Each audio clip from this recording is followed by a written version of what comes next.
I don't know, that round of applause was a little sleepier than it was earlier today. You guys still with me? Okay, cool.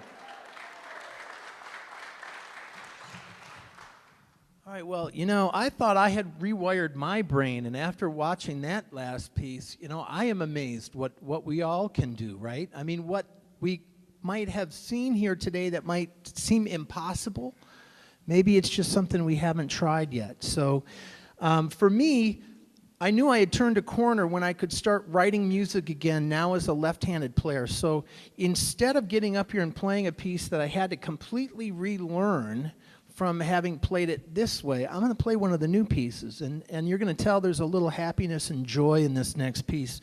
And I'll tell you what, I'm at a high likelihood, my doctors finally fessed up and told me, I'm at a high likelihood that I may develop this condition in my healthy hand.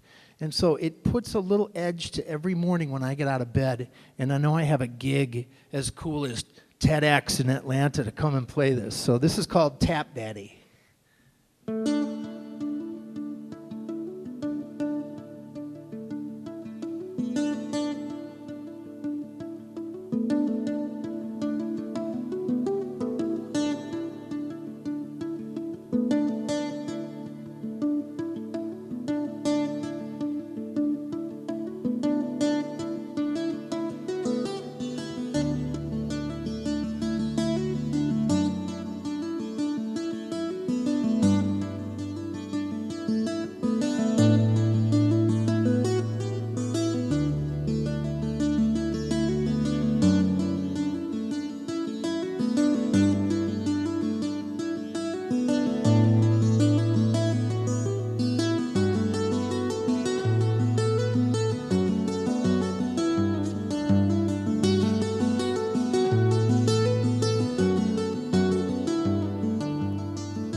All right, you're awake.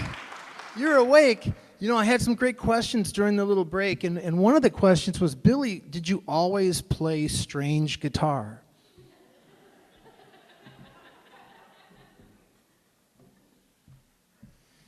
I don't do this very often, you guys. No, I didn't always play strange guitar, and I can play just a little right-handed normal guitar. Yeah, I'm at a weird place where about the only thing that I can play right-handed due to my focal dystonia is the very first song I ever learned. You see, I went to my parents after failing miserably at the piano, the trumpet, and then the drums. You see, I thought the notes were the problem. Piano, 2 lines of music, trumpet, 1 line, drums, no notes at all. 3 strikes, and you're a guitar player.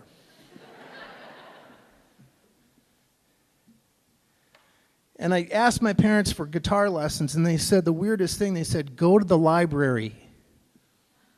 Think of parents saying that to their kids these days. Go to the library, and if you can learn something from a book and prove to us that you have a little bit of hope, we will get you guitar lessons. So I went and I got this book out. And just to prove that I did play normal guitar, I'm going to play the one thing that I can still play. And what happens when I go to play guitar now, this hand, dystonia is such a mysterious neural condition. What happens, this is a task-specific disorder, where when I go to play the guitar, these 2 fingers just immediately curl up. See that? And if you notice, that was the position I was using when I was playing the other way, wasn't it? Aha. Didn't stop me, did it? Okay, so the first thing I learned to play on the guitar was not Kumbaya. It wasn't Freebird. You want to hear it?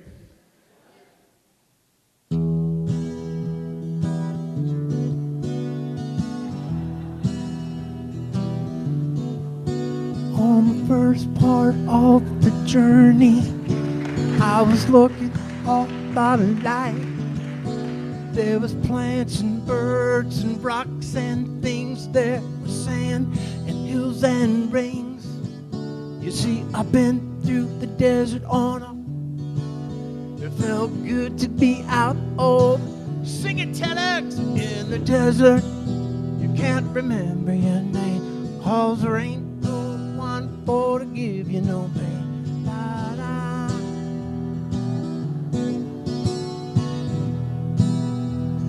Choir people, harmony.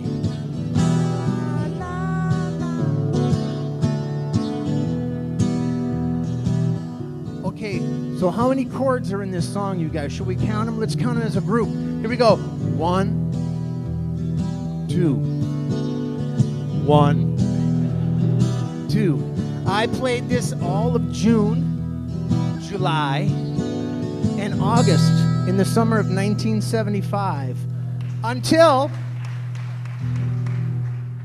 my 5 brothers and 3 sisters went to my parents and said, get him guitar lessons. We can't take it anymore. Hey, you guys sound great as the TEDx choir.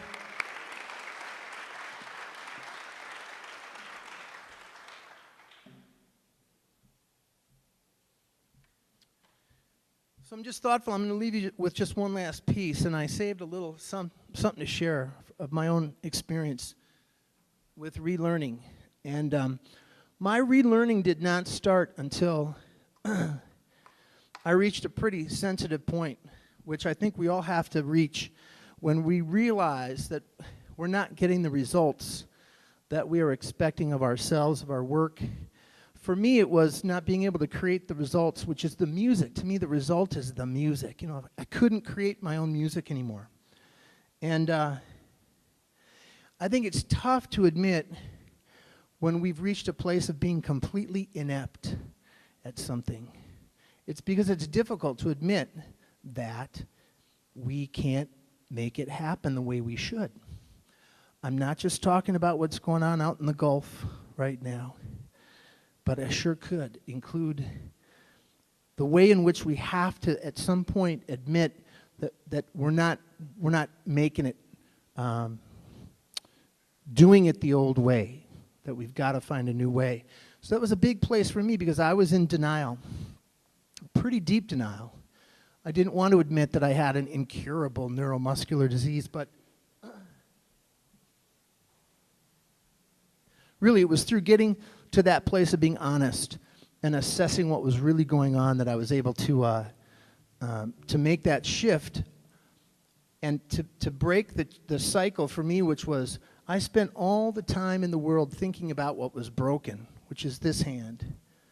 And I'd forgotten that if I might just think about what's still working and the things that do work and build on those things, even though they might be new for me, that I might actually be able to do what I thought was impossible, which was to even be here to play for you today. So,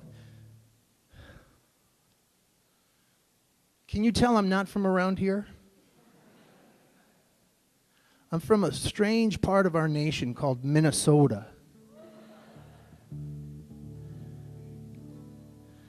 I was born in Minnesota. I went to elementary school in Minnesota. I went to junior high school in Minnesota. And I went to high school in Minnesota. I graduated high school in Minnesota, and I realized it was now time for me to leave Minnesota. And I ended up in a small town in California called LA. And when I first moved to Los Angeles, I could not sleep at night. I'd come from a pretty quiet part of town in Minneapolis, and LA was just too noisy for me. 6 years later, I moved back to Minnesota, and I can't sleep at night. Why? Too quiet.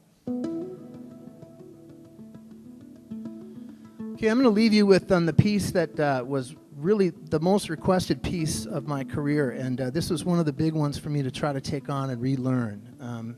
But what it is, it's a piece that I wrote on one of those sleepless nights in Minnesota, longing for the noise out my bedroom window in the little house that I lived in next to the guardrail of the Santa Monica Freeway.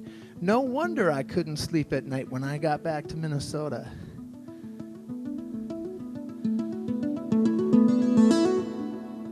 It's about 2 o'clock in the morning, folks, and you're next to the Santa Monica Freeway. I don't know why, but you're there.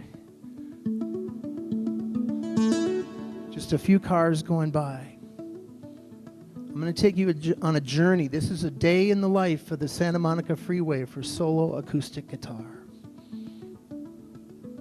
also known as Helms Place.